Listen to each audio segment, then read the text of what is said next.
The story you are about to hear represents a missing piece in the puzzle of modern history.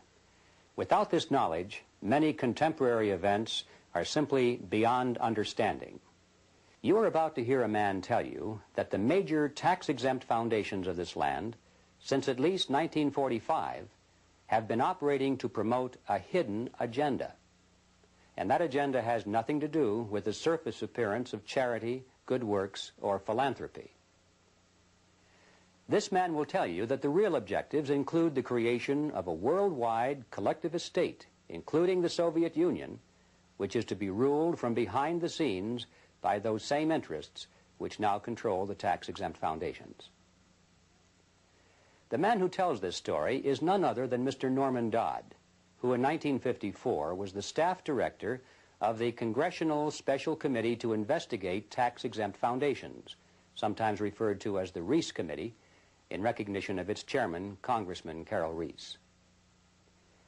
The interview you are about to see was conducted by me in 1982.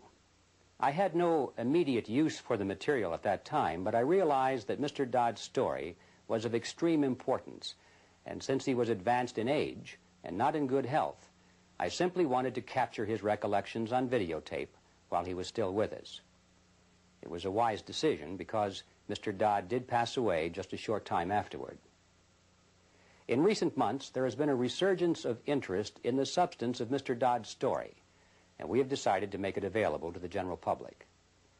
And so what now follows is the full, unedited interview, broken occasionally only for a tape change or to omit the sound of a passing airplane.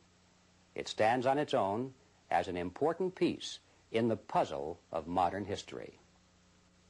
Mr. Dodd, let's begin this interview by a brief statement for the record, telling us who you are, what your background is, and your qualifications to speak on this subject. Well, Mr. Griffin, as for who I am just, as the name implies, an individual born in New Jersey and educated in private schools, eventually in a school called Andover, Massachusetts, and then Yale University. And running through my whole period of being brought up and growing up, I have been an indefatigable reader, and I have had one major interest, and that was this country, as I was led to believe it was originally founded. And I entered the world of business knowing absolutely nothing about how that world operated, and realized that the only way to find out what that world was consisted of would be to become part of it. And I then acquired some experience in the manufacturing world, and then in the world of international communication, and finally chose banking as the field I wished to devote my life to. And I was fortunate enough to secure a position in one of the important banks in New York, and lived there. I lived through the conditions which led up to what is known as the crash of 1929, and I witnessed what is tantamount to a collapse of the structure of the United States as a whole. And much to my surprise, I was confronted by my superiors with in the middle of the panic in which they were immersed, I was confronted with the question, Norm, what do we do now? I was 30 at the time, and I had no more right to have an answer to that question than the man in the moon.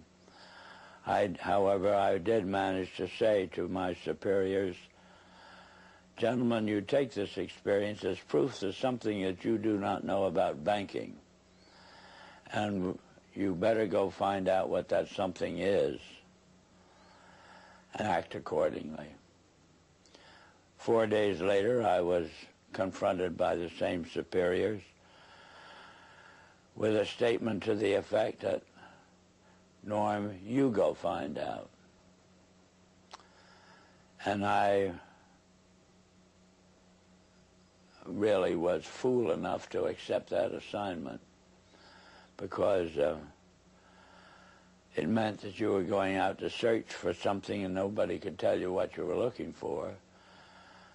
But I felt so strongly on the subject that I consented to. I was relieved of all normal duties inside the bank. And 2.5 years later, I felt that it was possible to report back to those who had given me this assignment. And so I rendered such a report. And as a result of the report I rendered, I was told the following: Norm, what you're saying is we should return to sound banking. And I said, yes, in essence, that's exactly what I'm saying. Whereupon I got my first shock, which was a statement from them to this effect: we will never see sound banking in the United States again. And they cited chapter and verse to support that statement. And what they cited was as follows: since the end of World War I, we have been responsible for what they call the institutionalizing of conflicting interests.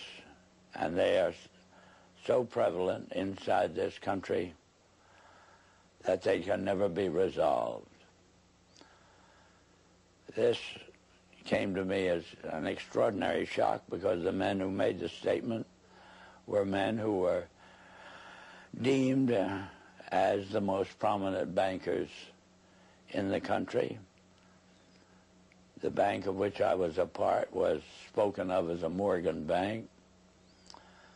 And coming from men of that caliber, a statement of that kind made a tremendous impression on me.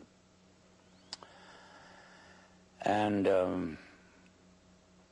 the type of impression that it made on me was, I wondered if I, as an individual and it's what they call a junior officer of the bank,